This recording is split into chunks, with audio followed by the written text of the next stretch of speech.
Welcome to Free Burn. This is Matt Ballard, your host. This is the podcast where we talk all things mental and behavioral health in the first responder community. Real life firefighters, police officers, EMTs and paramedics, clinicians, and doctors. It's time we have the real conversation and burn the stigma behind first responder mental health, one podcast at a time.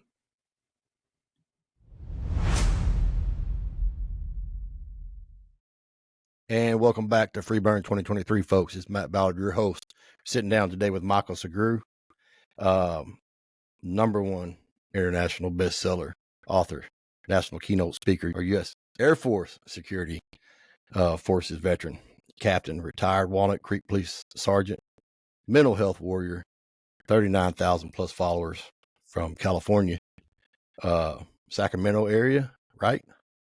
San Francisco area, but I live in between Sacramento and San Francisco, so I'm like dead center. Okay, awesome. Dedicated advocate for awareness, prevention, education, training, and post-traumatic stress injury, first responder suicide prevention. Michael continues to speak at law enforcement agencies all over the United States. Subject in Mission 22, what is that? Basically, there's a short documentary film. It's about 9.5 minutes. It's called Stigma of Help, and that was made by Mission 22, which is a nonprofit which is dedicated to combat veterans and first responders dealing with post-traumatic stress. I need to look that one up. I haven't looked it up yet. That, like you said, short documentary film subject and full-length documentary film residual, cumulative trauma and PTSD in first responders. Yeah, checked out the book, man. Good stuff. We're going to get into that here in a minute. Awesome. Relentless Courage released spring of 2022. And winning the battle against frontline trauma along with Dr. Shauna Springer. And I like how y'all did that. That's it right there, brother. This is it. That's right here. Dr. Shauna Springer, PhD. They tackle the complexity of trauma within the law enforcement community, uncovering the unspoken barriers and outlining the path to healing. Man, yeah, that's a lot, but good stuff, man. You're doing some great work. So I'm glad that you agreed to come on and share this with us. It's awesome. Yeah, it's my honor. The fact is, it takes teamwork in this fight, and I've dedicated my life to this now. I'm medically retired for post-traumatic stress injury, what I like to call it, versus disorder.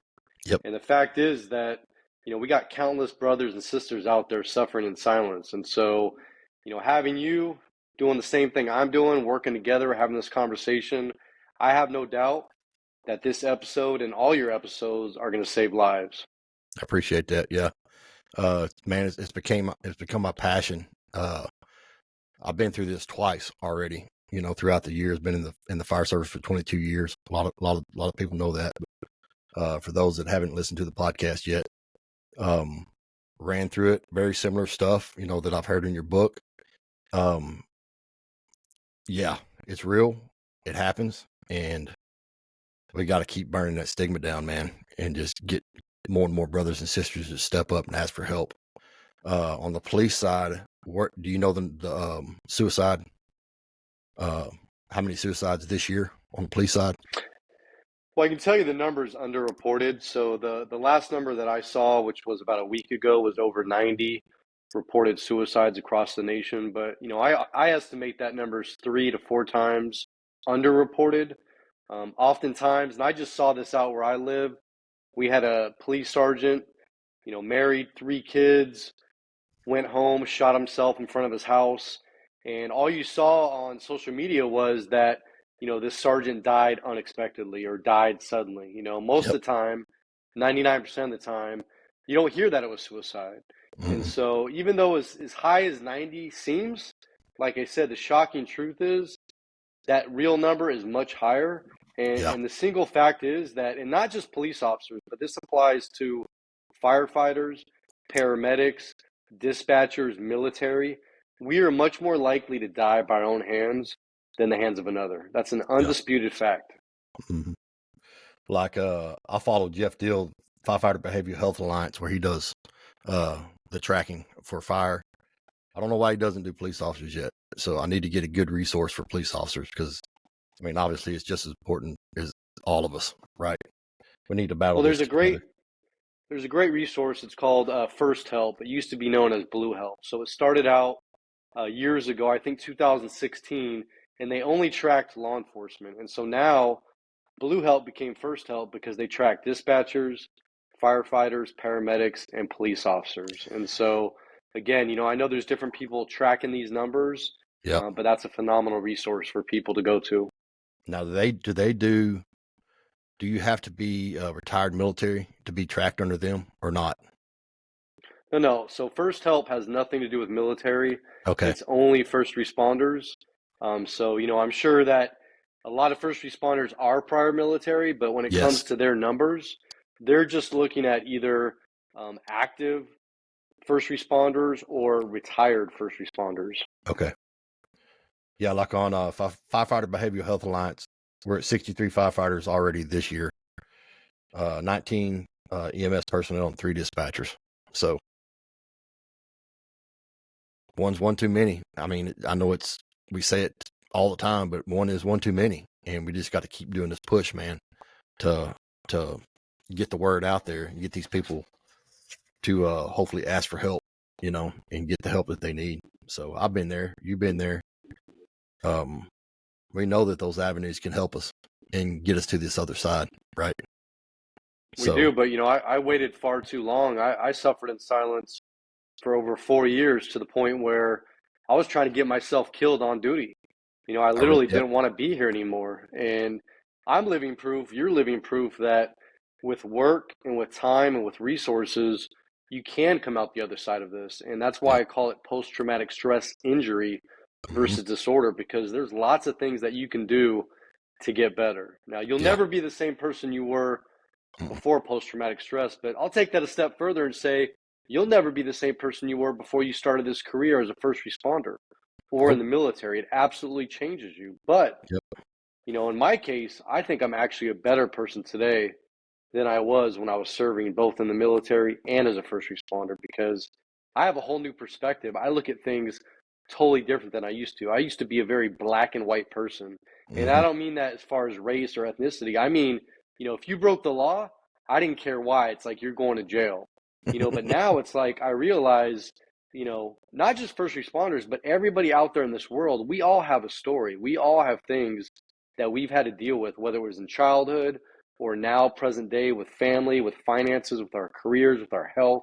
We all go through things. So we just need to normalize these conversations and just talk about it. Talk about what's bothering us. Get this off your chest. Get it off your shoulders, because I guarantee you, you're not alone. There's tons of people out there that are going to get you. They're going to understand you. Yep, 100%. Do you want to kind of touch on like some of the stuff through your book and your journey and kind of what you went through and where you're at today? Yeah, absolutely. So I'll start with my journey before the book, because the book is something I never thought would happen, and there's a whole story behind that I'll go into. But my thing is, I knew from a young child that I wanted to be in law enforcement, and that's because my stepfather, my hero, the one that raised me, he was in law enforcement. And my whole life, from elementary school through high school to college, I had a plan. Going through the military, I was checking the boxes, I was getting promoted, I was getting all the assignments that I wanted. And I wanted to be chief of police someday. That was my ultimate goal. And I was on that track. I mean, my career was literally off the charts. Now, as a brand new patrol sergeant, I was promoted back in November of 2012, and I was on my second solo shift in December. It was actually December 26th is when the shift started. And I'm not going to go into great detail here, but I was involved in a very traumatic on-duty incident. It was a fatal officer-involved shooting where, unfortunately, to save the lives of a couple and my fellow officers, I unfortunately had to take a life. And that incident, it was my tipping point. It was my breaking point, because I had been exposed to hundreds of incidents before that. It's just that I never talked about them. I never debriefed them. I never got them off my chest. And this particular incident literally pushed me over the edge to the point where I started losing everything. I mean, I was isolating, I was depressed, I was anxious, I was having constant nightmares. I started drinking way too much. Eventually I lost my marriage. My health started to fail. I mean, literally my world came crashing down. And like I said, 4 years of suffering in silence, and it was another very traumatic incident My best friend, John Davison, he's a Vietnam veteran, but he Mm-hmm. was a 35-year reserve officer with my department. He tried to kill himself when I was on duty. And that incident is what saved my life, because a month after that is when I finally got the strength and courage to ask for that help. And Mm-hmm. that was the very end of December 2016. Now, my whole plan was to go back to work. I mean, this is all I knew.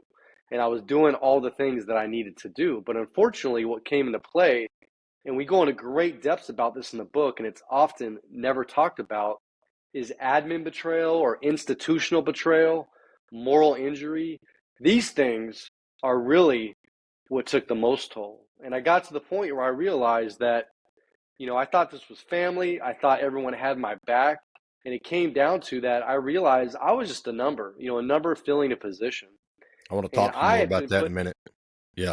absolutely. And I'd been putting, my own family, my own health in behind and putting my career first because I thought that's what mattered.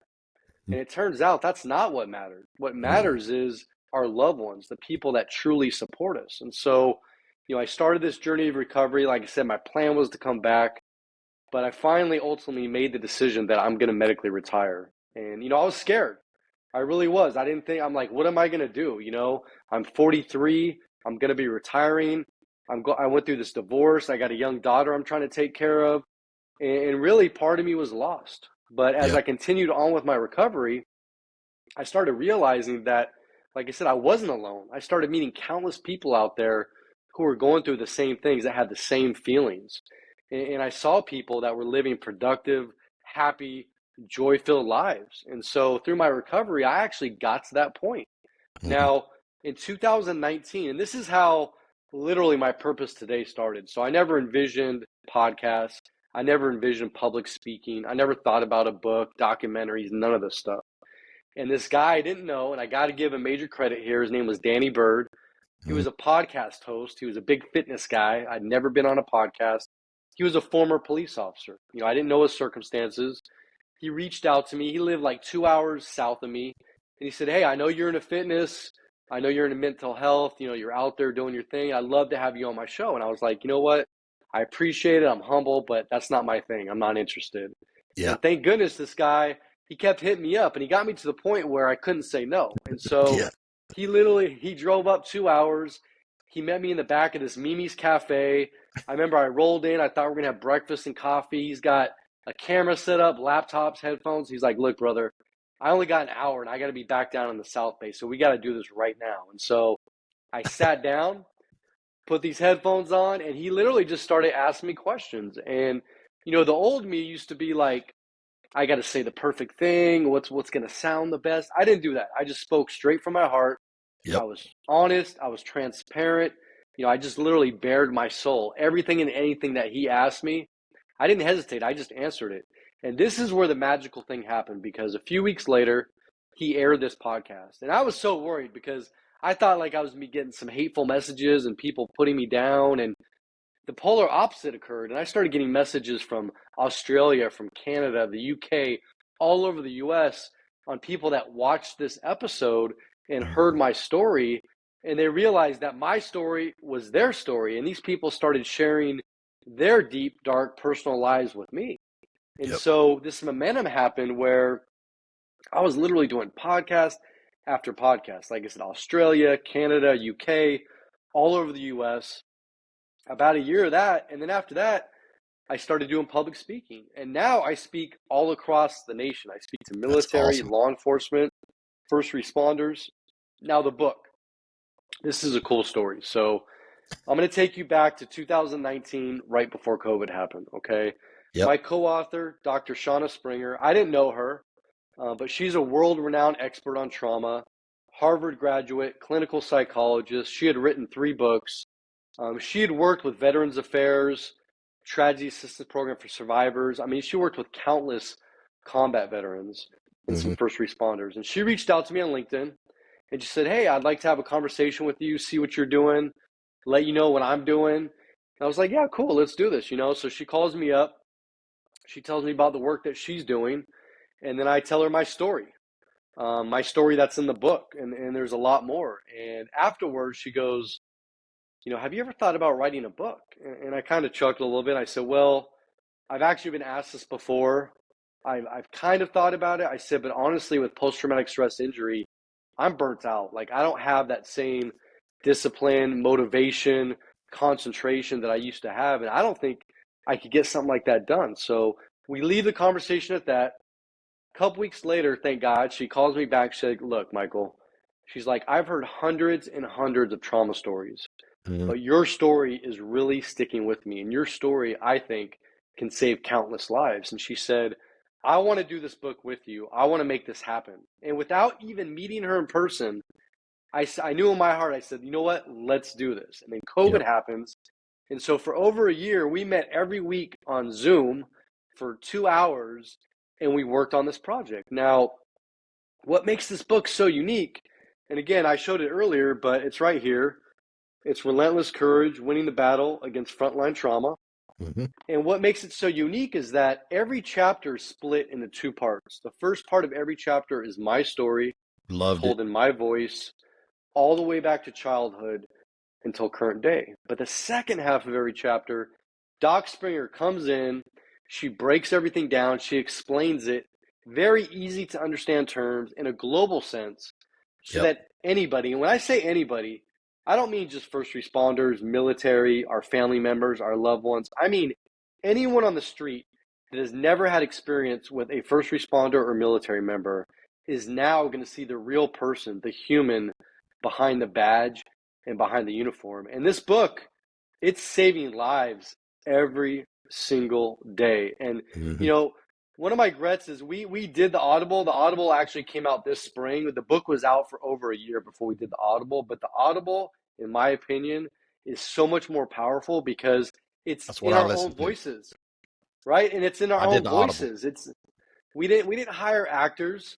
I Yeah. mean, when you hear us talk, it is straight from our heart and Mm-hmm. our soul, and we bear it all only in the hopes of helping others. And Yep. I know everything happens for a reason, but this is my purpose in life. This is my mission. And I'm on a crusade to smash the stigma around mental health and around asking for help.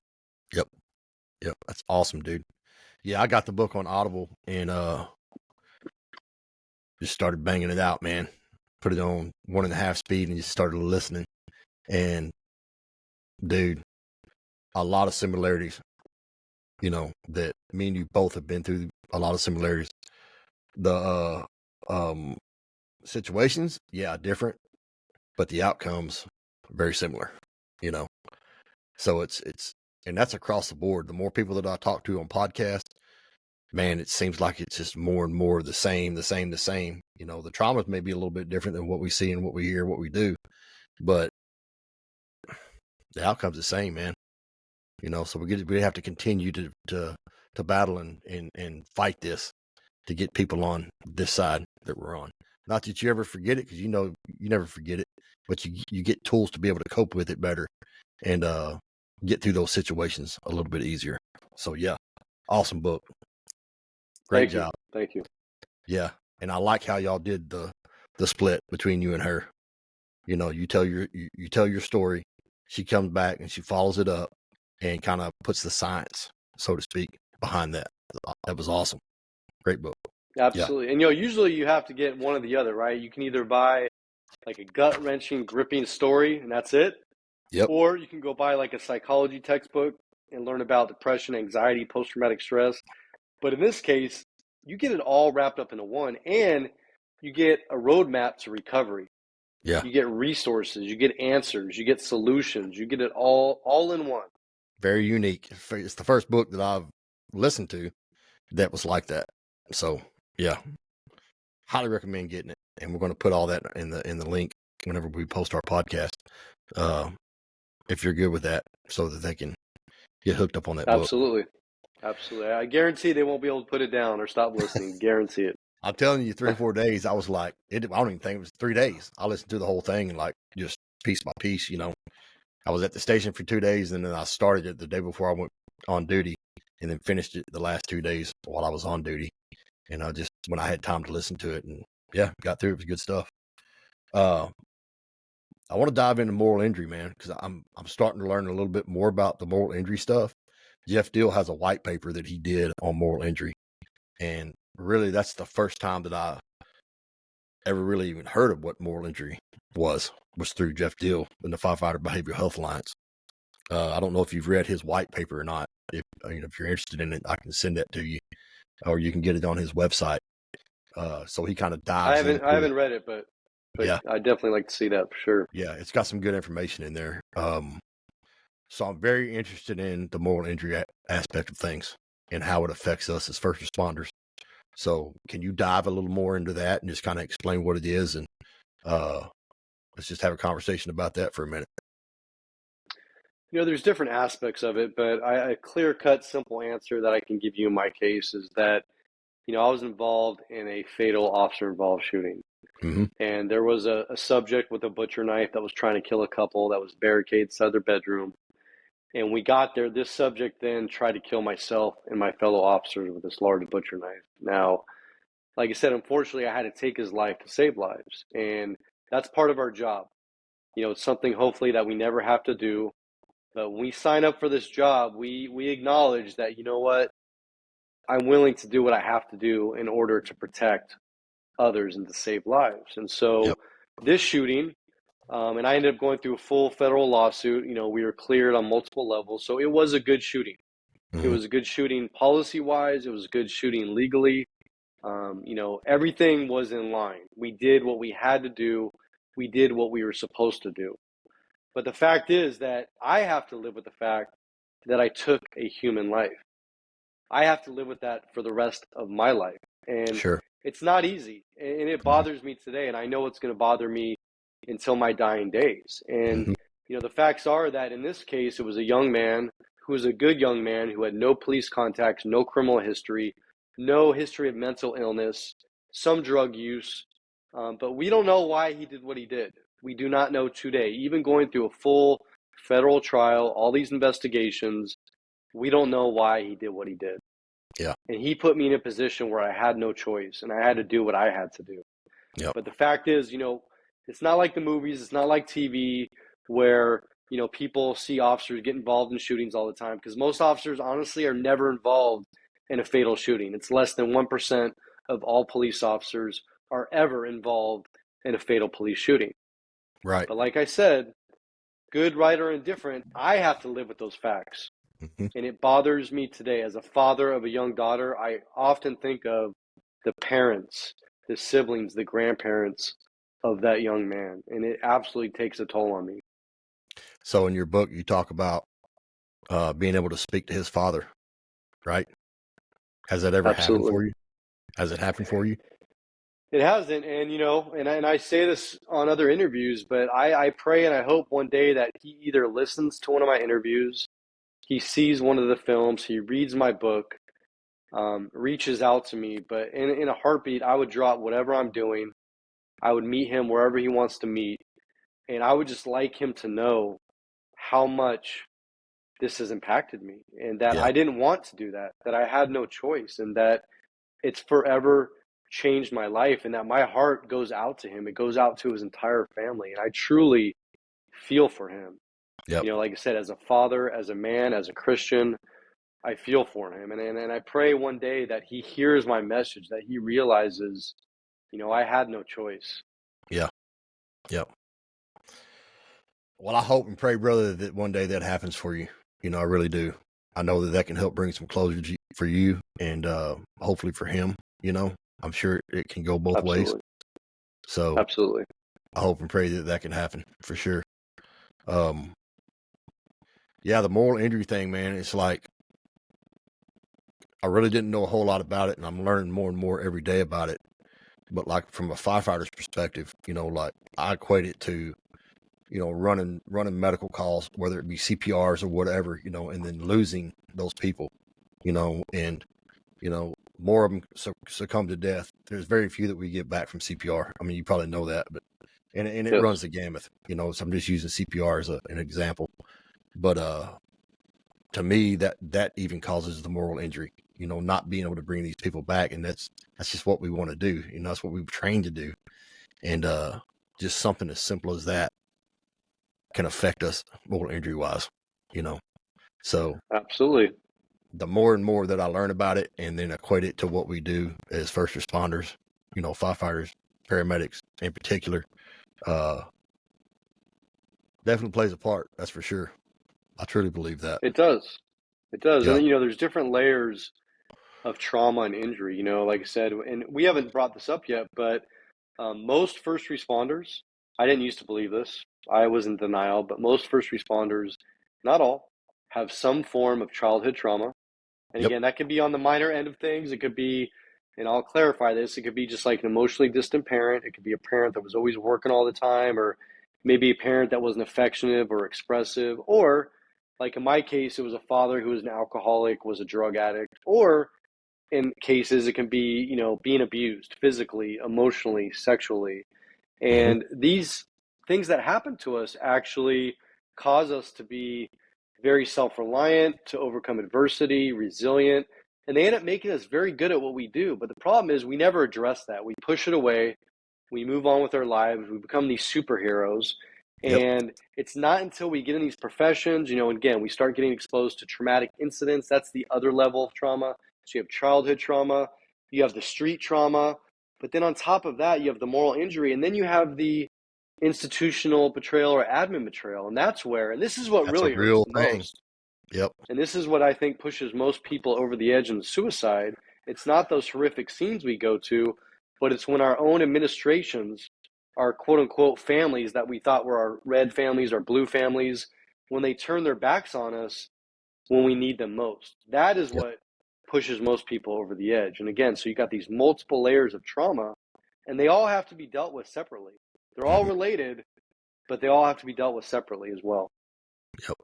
I go out and speak to fire departments and academies and stuff like that and do just a small program on mental health awareness and behavioral awareness. And I tell my story with that, right? I started doing that at the beginning of the year. So I'm still young and all this stuff. I'm getting started. So we talk about cumulative stress and then critical incident stress, right? And how those play a part with each other. That cumulative stress, it's something, it's just living life. I mean, it's just the stressors of life. And then the uncontrollable critical incident stresses that we go on, the car wrecks for firefighters, the fatality accidents, the, child fatalities, whatever they may be. For me, over, at the time, I think it was 17, 18 years, the first time that I went through it. And it was just that buildup of all those traumas. But like you said, I brought stuff in with me, came from a divorced household, which I talk about that in my podcast. So the effect, never knew that really had an effect on me, right? Until I started going to counseling and started digging in, and then all this stuff starts welling up from my childhood that I never really knew bothered me, so to speak. And yeah, all that plays a part, and then we just stack even more trauma on top of it when we go into the careers that we choose, whether it be police, fire, EMS, whatever, dispatch. So yeah, it's a real deal, man. And that's my passion now, to try to put that out there and say, hey, you never know when it's going to happen. Hopefully it never does happen to you, but you never know when and if it's going to happen to you. So you better be prepared. And just like you, this is my passion now, to try to get out there and speak on it and say, hey, you're not alone. I went through it. Our department had absolutely no resources, right? They basically patted me on the shoulder and said, hey, good luck. Ended up being off the first time for 3 months, second time for almost 5 months. And I was on my own with my wife. It was up to us to find the resources, the doctors, the clinicians, the vetted clinicians. I didn't even know what a vetted clinician was back then. It was just trying to find somebody that could help me. And not that my department didn't care, because they did, right? But they just didn't know what to do, So it was almost like that feeling of betrayal, to a degree. So yeah, that's a real deal too, for sure. Absolutely. And that's the part that's resonating most with my book. I'll be honest with you. I mean, Yep. I was hesitant to address that and talk about it. And I go into some very specific incidents that happened to me in great detail. And Mm-hmm. that's the part that's truly hitting a core with people, because it's kind of like the unspoken truth or the dirty little secret that, especially in law enforcement, we eat our own better than anybody else. And it's such a toxic cutthroat culture and environment at times. And oftentimes, the same thing's happening to our brothers and sisters to our right and our left, but we have no idea about it because oftentimes we're ordered not to talk about it, or Yep. we're disciplined, or we're placed under investigations, or, all these extra stressors that come in, and we feel like they've got it out for us. Mm-hmm. And the reality is, this is happening everywhere. I don't care where you work, what part of the country, whether you're fire, EMS, or police, this is happening everywhere. And Yep. this is what truly needs to be addressed. Yeah. It seems like there's been a cultural change, and maybe it's because we're bringing more light to it now that we're starting to see these things.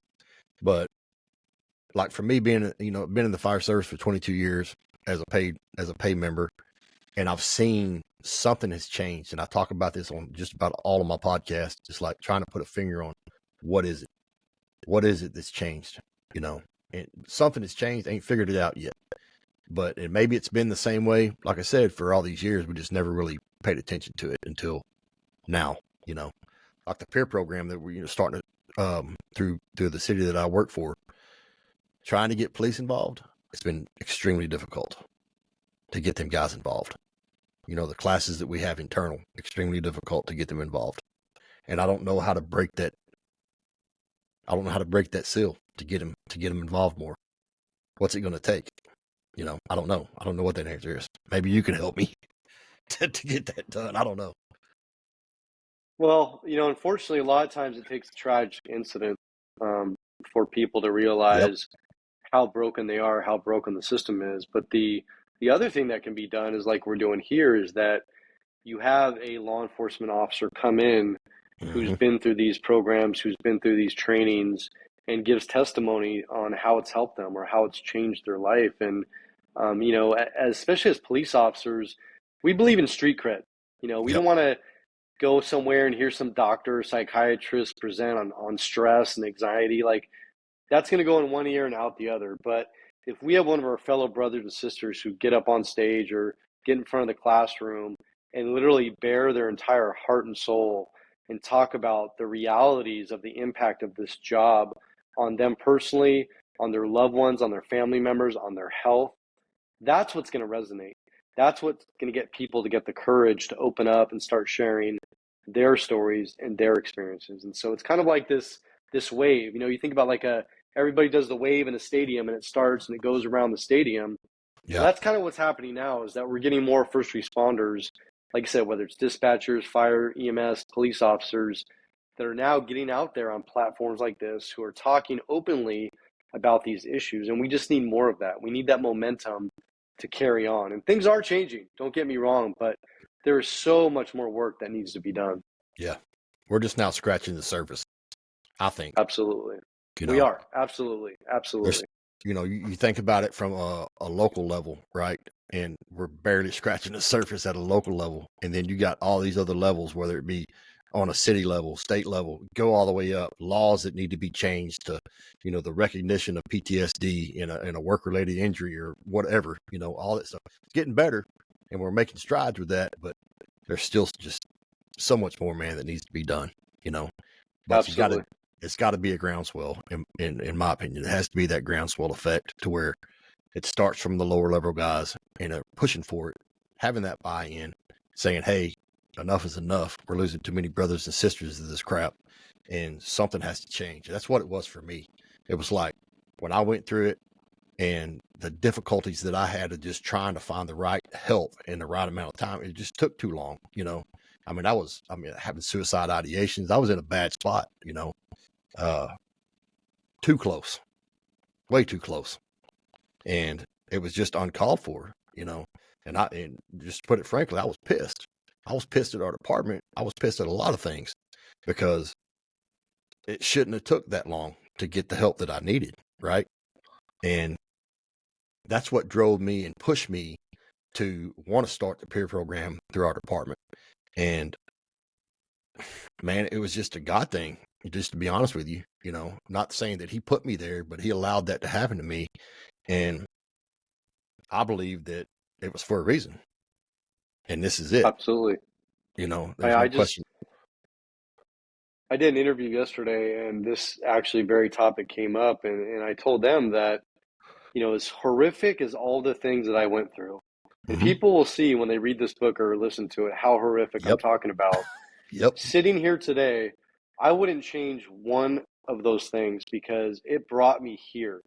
It brought me to my center, it brought me to my purpose. And as horrible, as dark as things got, like you, I believe all of that truly happened for a reason. And I believe that God's put me here today on Hmm. this mission to do what I'm doing. And Yep. again, I think I'm a much better person. I'm actually present, not just physically, but I'm present emotionally. I'm present mentally. I'm a better father than I ever was. I'm a better 100%, dude. partner than I was. Yep. And again, and I hate to be cliche, but I truly believe that everything happens for a reason. And we can either take those things and we can turn them into positives, we can turn them into strengths, Yep. or we can go the other way. And I'm choosing to turn them into positives, into strengths. Yeah. And it's great, man, to see. Same thing for me. What you're saying. I mean, it was like, I know it was a God thing. If you would have told me that I would be doing what I'm doing today a year ago, right? I would have said, there's no way. I'm not going to get up and speak in front of people or have a podcast. That was the furthest thing from my mind. I never ran a podcast before. I mean, I'm not the best at it now, but it's like, to me, it's more about the conversation. I don't have to be a professional. I don't have to be, I'm a firefighter, man. I'm a firefighter paramedic through and through. That's just who I am. But this is my passion. And then getting people like you on here to say, hey, my story and your story is very similar. And this Yes. has happened time after time after time after time with people that I've interviewed on this podcast. And like I said, man, the stories are very similar, with the differences of, how it happened to us may be a little different, but the outcome is pretty much the same, and the healing process is pretty much the same. The avenues that we take to get healed. And yeah, I mean, for me, it doesn't ever go away. I just have the tools now to be able to deal with it in a better way. Still go to counseling, still do therapy, still do EMDR therapy. I mean, that's just what I have to do. But my life is way much better. I feel like I'm a better person, just like you said. Still have my days that are rough, but I have way more days that are better or good days than I do bad days now. So people need to know that. That's it takes maintenance. The thing Yeah. is, like, you can't have good health, just physical health without mental health and vice versa. So, for me, I started this recovery journey at the end of 2016. I medically retired in 2018. But like you, I still go to therapy, not as often, but I see a Yeah. therapist every 2 weeks. Hmm. I used to go to meetings, peer support meetings, every week. Yep. Now I go occasionally. I'm actually going to go to one tonight, and I haven't been to one in quite a while. I go to the gym every day. Yep. I do meditation. I practice gratitude. There's things that I know I have to do to keep me centered, to keep me focused, to keep me balanced. But like you said, I'm going to have bad days and I have rough patches. And in fact, last week was one of the worst weeks I've had in years. And I won't go Yeah. into great detail, but it seemed like everything was going wrong. And, that's when you have to use your tools and your resources and the things that you've learned when you get triggered or when Yep. things happen on how to counteract those things. And that's what you do, because not every day is going to be perfect. And Mm-mm. there's always going to be ups and downs. There's always going to be good days and bad days. But I will tell you, for me now, there's a ton more good days and very few bad days. Same here, brother. 100%. Same here. It's okay not to be okay. You just can't stay there. I don't know if you've ever heard Exactly. that. One of our I have. Dr. Brenda Tillman told me that whenever I was going through some of my stuff. She does our oversight for our peer program. Awesome group, readiness group. And when she said that, man, that just resonated with me. It's like, okay, it's okay not to be okay. I just can't stay there. Made complete sense to me. Exactly. And everybody could equate to that. I mean, it's like, you're going to have some bad days, man. You may have bad weeks, if you're going through the crap thick, but Yes. you just can't stay there. You can't sit stagnant in it and just hoping that it's going to go away. You got to have some type of action to be able to move forward out of that stuff, So, something that's a little bit different, man, that I've been very interested in as far as the differences between police and fire, right? Like we have our kitchen table talk, and I'm very interested on the police side. My brother is a police officer, by the way. He's been a police officer for almost over 20 something years now, but he's getting ready to retire.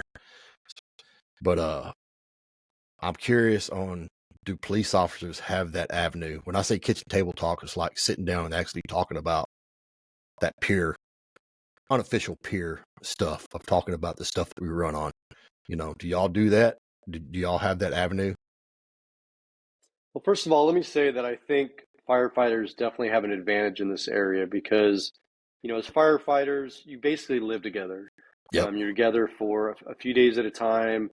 You sleep together. I don't mean sleep together, but you're sleeping in the same house.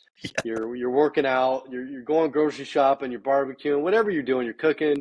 You're in the recliner. Watching the game. All these cool things cops don't get to do. But the thing is, you're a much more cohesive unit. And for most police officers, they ride in a patrol car by themselves without a Yep. partner. The only time they see their fellow officers is at the very beginning of shift at lineup. But during that time, there's a lot of formalities, a lot of official things that are discussed. Then you hit the street. And depending on what sector, what beat, what area of the city or county or state that you work in, you may see some other officers. They may cover you on calls. You may cover them. But it's very quick. It's like you go to that call, you resolve it. Now you're on to the next. At most, if you're lucky, you might get a quick coffee break with somebody or maybe like a 30-minute meal break. But oftentimes, those are interrupted by calls for service. Yeah. And the advantage comes in where there are some agencies that are usually bigger, or sometimes they only do this at night, where they have two-man cars. And that's where you have somebody that you're with all the time. You're with them for the entire shift. And that's where you're much more likely to have these, you call them tabletop discussions. I would call them car discussions, where you're talking about everything and anything. You're not just talking about, that call, but you really get to know each other on a different level. And in my case, two of my best friends were reserve officers, where they were volunteers, but they rode with me all the time. So, we didn't have theoretically two-man cars unless you had a reserve, a volunteer that rode with you. And so my friend Alan and John, who are both in the book, they became my closest friends, closer than any of the active regular officers, because I saw them much more. I had these discussions. And so I think one thing that we could do, and again, staffing is always a level, our agencies are so understaffed, but having two-person cars, whether that's with a chaplain, an explorer, a police aide, a dispatcher, another officer, even ride-alongs, having other people in the car helps. But when you think about this, as a cop, oftentimes we're going from traumatic call to traumatic call, and once we leave it, we're right back in our own car by ourselves. And we've got no one to talk to, we've got no one to turn to. And at the end of shift, everyone's up in the locker room changing, and you may have 5 or 10 minutes before you leave, but people aren't trying to stick around. They're trying to go home and get like 4 hours sleep before they have to be back for the next shift, but before they have to go to court in the middle of their sleep. So I think firefighters have a huge, huge advantage when it comes to this. And I'll say it here on the record, I'll be honest with you, and there's a lot of rivalry and jokes between cops and firefighters, but now that I'm retired, I can say this, I regret not being a firefighter. I'm going to say it right now, because honestly, everyone loves firefighters. Most people hate cops. You guys, and I'm joking here because you guys do work your asses off, but there's a lot more fun times for firefighters. Like I said, when you're eating at the dinner table, you're hanging out at the recliners, you're going to the grocery store, whatever. People are waving to you. They're flipping us off. They're waving to you. They're thanking you. They're like, "Oh, can I buy you a cup of coffee or buy you lunch?" For us, it's like, they're talking behind our back, and so yeah. I mean, I'm gonna say it right now. I should have been a firefighter. Okay, I messed up. I got you to say it. No, I'm just playing, dude. I know what you're saying, man. It's true. Yeah. Like we have one officer. Well, we have several, but one police officer, man, he stays at the firehouse probably way more than he probably should. But like, we love this dude. We're like, man, you need to come test at the fire. He's an older guy too, so he's always at our house, man, and we love him to death. And it's like, I wish more of the police officers, honestly, would do that, because they need that. I want them to have some of that because I know the advantages of it, right? And even in the firehouse, Yes. dude, we don't utilize that like we should, like kitchen table time or just bullcrap time where you're actually diffusing each other and you don't even realize it, right? So Yes, absolutely. it's very important for that. And I know the importance of it now. So I try to do it more now than what I did in the past because I've just learned, right? And I don't know how you fix that on the police side. I really don't, because like our department is super understaffed, both with dispatch and police officers. We're almost fully Yes. staffed on fire, but with all the stuff that's going on in the world with police officers, and I know it's been a lot, right? I mean, my brother's a police officer. I've seen him deal with it, and it's BS in my opinion. But I know it's a struggle. That alone is a horrible struggle to have to deal with. The stigma Yes. behind police officers, period, is horrible to have to deal with. And I'm not even a cop, but I see it all the time. We work side by side with y'all, So Yes.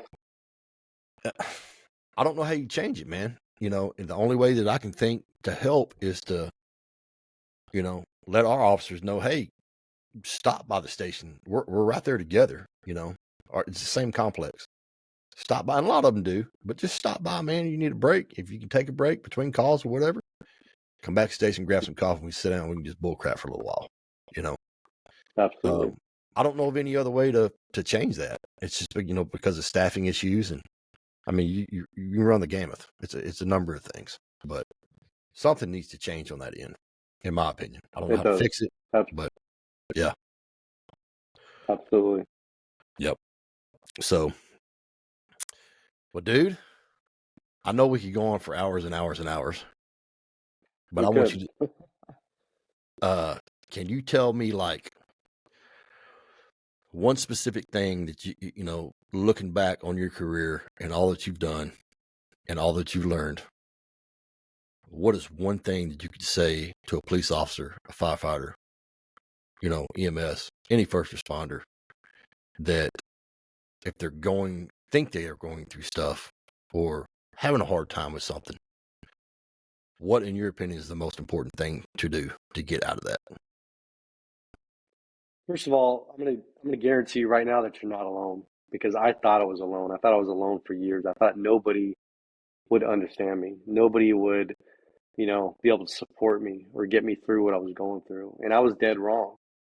And the facts are that there is tons and tons of people out there and resources that can help you through this. And there's things that you can do without notifying your chain of command, without raising any flags. I mean, there's tons of anonymous hotlines, text lines. These are listed in the back of our book. We have a resources section. There's tons of different like week-long retreats, like Save a Warrior, West Coast Post Trauma Retreat, Mighty Oaks Foundation. I mean, Warriors Ascend. There's literally probably over 50 different nonprofits where you can go attend. You just need to take a couple days off work. You can go attend for free Yep. and you can get connected with resources and with people. And again, you don't have to go through your chain of command. You don't have to worry about your career, but realize that there is help, there is resources. And honestly, I mean, this book right here, Relentless Courage, you can read this Great or resource. listen to it in the privacy of your own home without having to open up to anybody or talk to anybody. You can get the resources, you can get some of these answers, you can see that you're not alone. But here's another great thing, and I've had countless people reach out to me, but I've had either a first responder or their spouse or their partner. Sometimes it's one or the other first, but they read or listen to this book and they get their partner to do the same. Mm-hmm. After that happens for the first time in their life and their relationship, it opens this door, it opens this avenue to have these kind of conversation because it lays the foundation. Because what are the odds that this strange guy from California is literally telling my story in this book? Yep. When I'm a firefighter or a paramedic or EMS, what are the odds? And that's what I'm saying is that you're not alone. Mm-mm. And know that there is help. And I'm going to tell you right now, my journey, I waited far too long to get help.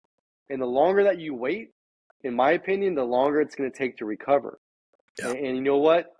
It took a lot of work for me. There was a lot of good days, a lot of bad days, but I am living proof today as we sit here that you can come out the other side of this. And I have a whole new life, a better life than I've ever had. So just know, and I promise you, you are not alone. There is help. And more importantly, there is hope. Yeah. Heck yeah, brother. That's solid. Just going back on your book, the court cases alone, right? That waiting period time.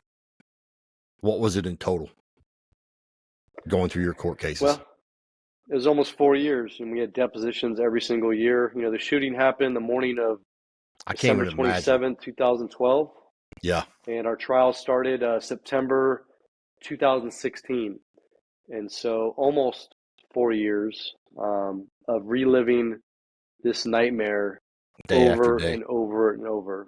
And I couldn't forget it. I had to remember every finite detail. No, how do you can't forget that. I mean, you're in it the whole time. I can't even imagine, bro. I can't even imagine having to go through that.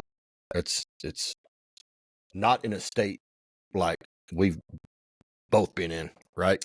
Or you're in at that time. It's just, yeah, dude, that's big. It's big that you're on this side. I'm glad you're here, man, doing what you're doing. Awesome book. Highly recommend it to anybody and everybody. You don't have to be a first responder, just wives, whoever.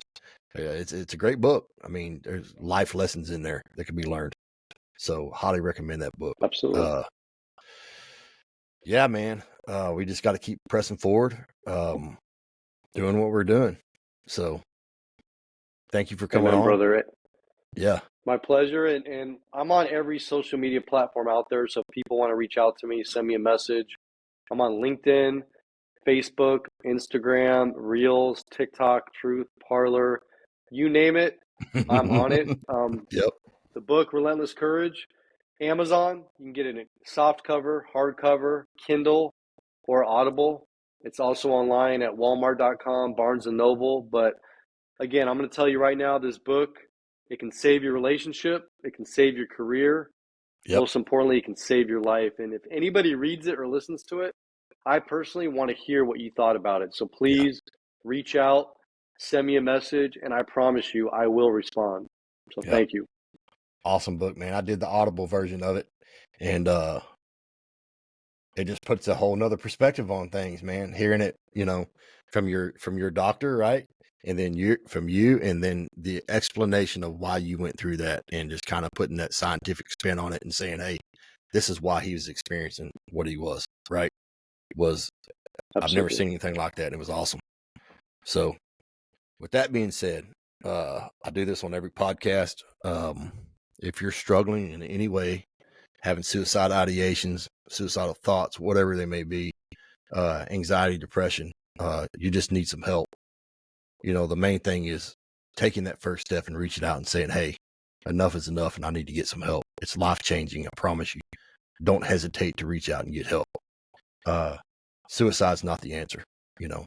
988 is a suicide crisis lifeline. That's one of many that you can call.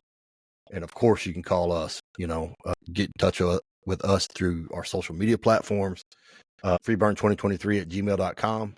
Michael here. I'll put all of his information on the podcast description links, and you can get in contact with him. I mean, we're here to help. We're not the only ones. There's tons of us out there. We just got to keep doing what we're doing and burning that stigma one podcast at a time. Thank you, brother. All right, man. Keep in touch. Thanks for tuning in to the Freeburn 2023 podcast. If you or somebody you know is in crisis, reach out to the Suicide Crisis Lifeline at 988. Or if you're looking for counseling resources, contact us at freeburn2023@gmail.com. We'll do our best to get you to where you need to be. Let's keep burning that stigma one podcast at a time.